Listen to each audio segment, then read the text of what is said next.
Hi, everyone. Welcome to part one of the origins of the Cold War. Before we begin, I want to draw your attention to the term Cold War. This is an oxymoron, which means you have two words put together in the same term that mean something different. So two opposing words brought together to mean something different.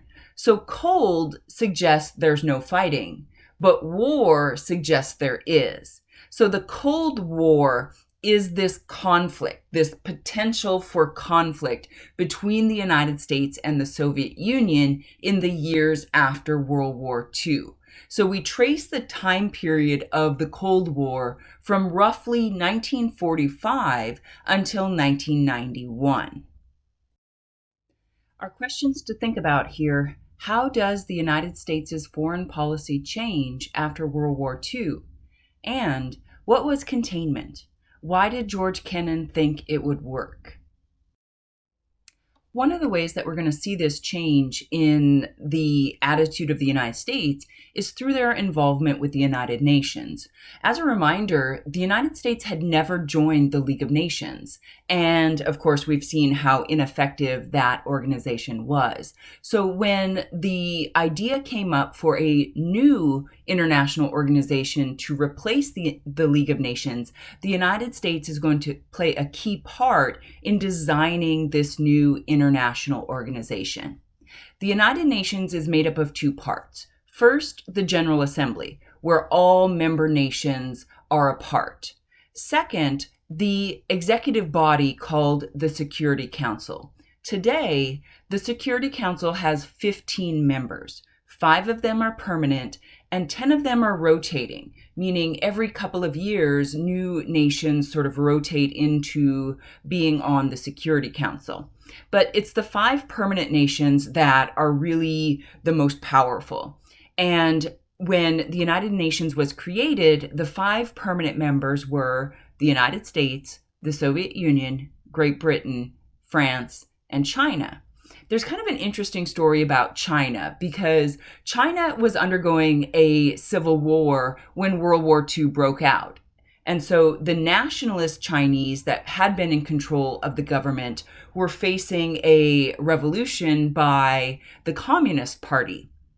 When the Japanese invaded China, it interrupts the civil war. But once World War II is over, the two sides go back to fighting. And in 1949, the communists win the Civil War, and the nationalists are forced into exile on the island of Taiwan. But the problem was that the United States refuses to recognize the existence of the communist government, of the People's Republic of China. The United States continues to argue that the nationalist government is the legitimate government of China. So never mind the fact that the People's Republic of China controls all of mainland China and most of the people who identify as Chinese. So the United States is actually going to block the People's Republic of China from sending a delegate to the Security Council. And then the Soviet delegate is going to storm out of the meeting in protest. So there's some interesting politics happening within the Security Council in the early days. But the other thing to remember about the 5 permanent members is that each one of them has a veto power, which means if a resolution is going to pass the Security Council, all 5 permanent members must vote yes. If any one of them votes no, the resolution dies. What makes the United Nations different and more effective than the League of Nations is that the United Nations has the authority to force or restore peace.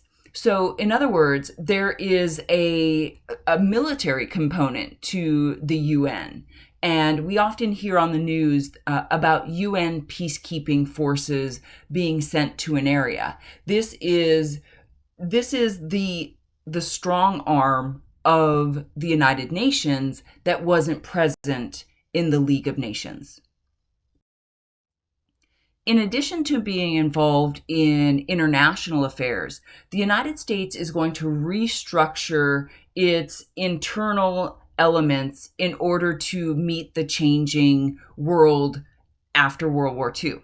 So the National Security Act of 1947 is one of the most important pieces of this change, and it does three really important things. First of all, it combines, it replaces the Department of the Navy and the Department of War. It creates a Department of Defense. And that's really sort of a telling change. It's not just a change in wording, it's a change in message. The Department of War was involved with the military in terms of how is the U.S. going to be able to fight a war. But the Department of Defense has a much broader viewpoint. Each of the military branches has a subsecretary of defense. In addition, because of new technology, the Army Air Corps is being replaced by the brand new Air Force. Second, the National Security Act of 1947 creates the National Security Council, or NSC. The job of this council is to advise the president on national security issues. And if you're familiar with the structure of the United States government, you might argue that the NSC is redundant because we have the State Department. And the job of the State Department is to deal with international relations. I mean, when we talk about sending ambassadors to other nations, that comes from the State Department. But this change, this addition is important because the State Department is very broad in its coverage. I mean, it does everything from dealing with goodwill relations between the United States and Canada, with dealing with sending diplomats or not sending diplomats to a place like North Korea. So the purpose here of the NSC is to advise the president on national security issues. And it is a council. So the members of the NSC are the vice president, all of the service secretaries mentioned above, the Secretary of Defense, and the Secretary of State. In addition, there is a new national security advisor whose job it is to inform the president of national security issues. The third component of the National Security Act is the creation of the CIA, the Central Intelligence Agency. And this is a new permanent agency. During World War II, we had something called the OSS, and that was our spy agency during the war. But what's special about the CIA is that they would be a permanent agency rather than a temporary wartime measure. The job of the CIA is to coordinate global intelligence gathering activities, or spying. One of the interesting things about the CIA is that they are forbidden to operate within the borders of the United States. So in our classroom, in our homes, the CIA cannot spy on us. They leave that to the FBI. One of the other changes that we're going to see happening within America's involvement with the rest of the world is the creation of NATO. NATO stands for the North Atlantic Treaty Organization. And the reason it's labeled that is because some of the founding members of NATO include Iceland and Canada. So if you think about geography, this is the North Atlantic region. So Northwestern Europe, Iceland, Canada, and the United States.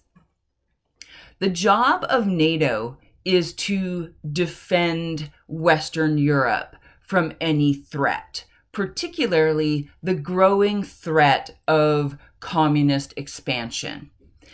We mentioned it before that everyone knew that Joseph Stalin had no intention of of maintaining the Yalta agreements, whereby the areas they liberated from Nazi Germany would be allowed to govern themselves.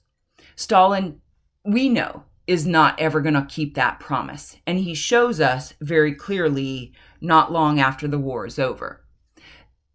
A lot of people talk about Stalin's paranoid personality, and he definitely was. I mean, sometimes he woke up from a nap and was determined or believed that some of his own generals were a threat to his own safety, so he would have them exiled or executed. But the idea of paranoia is sort of involved within the whole history of Russia. I mean, even if we think about the recent past, twice in the last 50 years, Germany has built up its military and then invaded Russia or the Soviet Union. So part of the paranoia here is that Stalin wants a buffer zone. So all of those areas that were liberated from Nazi Germany would become part of the Soviet bloc, BLOC. So sometimes these are referred to as satellite nations. But in places like Poland, Hungary, Romania, Bulgaria, you would have communist governments taking control. And really, these governments are going to end up being puppets of the Soviet Union. So the reason I included this map on this slide is I wanted you to see very clearly the demarcation within Europe after World War II, sort of the us versus them separation. In fact, former British Prime Minister Winston Churchill is going to refer to this as an iron curtain that has descended across the continent. Because after the United States helps to create NATO, the Soviet Union creates the Warsaw Pact with their allies. Our final element of this part one is the idea of containment. Once we've created this us versus them mentality, we need to somehow deal with the Soviet Union as a potential adversary. We don't talk a lot about diplomats, but here's one case where we do. The man pictured on this slide is George F. Kennan, and he was a diplomat stationed in Moscow in the Soviet Union. And he was an expert in Russian history. So what he does is he sort of looks back on the Russian experience, the Russian worldview, and he creates an essay called The Sources of Soviet Conduct that he telegrams to the State Department. And it's sometimes referred to as the long telegram because honestly, we're terrible at naming things, and it's a wicked long telegram. It's going to be published in 1947 in Foreign Affairs magazine under the title Sources of Soviet Conduct. So what George Kennan is trying to do here is get into the Russian mind, trying to understand where they're coming from. A lot of people are concerned that Joseph Stalin is interested in world domination in the way that Hitler had been. And George Kennan says no. George Kennan argues that the Soviets had taken advantage of an opportunity at the end of World War II. In their liberation of Eastern Europe, they saw the opportunity to create that buffer zone to protect the Soviet Union from a future invasion. So the Soviets, Kennan argues, are not necessarily aggressive as much as they are opportunistic. And that's going to be an important thing to understand. So with that, Kennan argues that the United States needs to physically contain Russian expansive tendencies. He argues that we have to sort of live with the fact that Soviet communism has expanded into Eastern Europe. And if we challenge that, we're going to lead ourselves into war. But if we simply hold that boundary, if we just contain Soviet communism, then the inherent weaknesses within the Soviet system would cause the whole system to collapse and crumble. Now, the funny thing is that George Kennan is going to be proven right in 1991 when the Soviet Union collapses. But I don't think he thought it would take that long.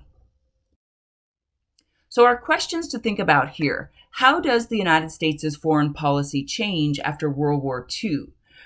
The big story is the United States is going to be very involved in the affairs of the rest of the world after the war. That the most powerful nation can't simply retreat into isolationism at this point. Second, what was containment? Containment is the idea that the United States has to prevent the Soviet Union from taking advantage of opportunities to expand their territory or their influence. And why did George Kennan think it would work? He believed that there were fatal flaws within the Soviet system that would lead to its eventual collapse.